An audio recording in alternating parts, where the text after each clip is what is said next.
Buongiorno a tutti e benvenuti a una nuova puntata di Pillole di Napoletano.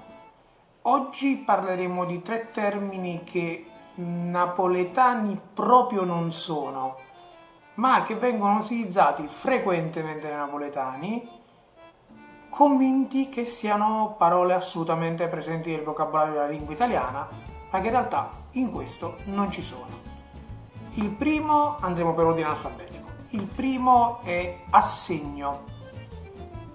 I napoletani col termine assegno non indicano il foglio di carta che va firmato quando si vuole depositare una somma di denaro, bensì i compiti che vengono dati da una maestra agli alunni riguardo una determinata materia.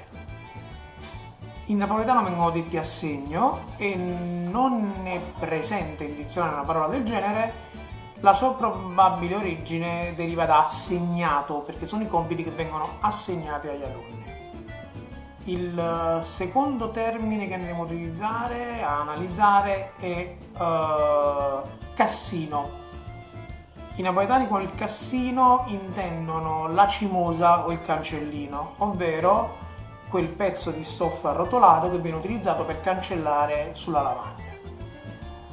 L'origine è dall'italiano cassare e i napoletani sono convinti che questa sia una parola assolutamente italiana, che in realtà non è.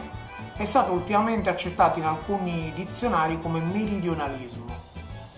L'ultima parola è spacco. Il napoletano con il termine spacco non intende solo l'apertura all'interno di una gonna lunga, bensì con la locuzione ora di spacco viene inteso proprio un periodo che spacca la giornata in due, la cosiddetta ora per fare la pausa pranzo e la cosiddetta ora di spacco, perché spacca la giornata in 2 parti. E anche questa sul vocabolario italiano non c'è. Ci sono anche altre parole che i napoletani sono convinti che siano italiane e in realtà non sono, soprattutto alcuni utilizzi di alcune parole. Ma di questi ne parleremo un'altra volta.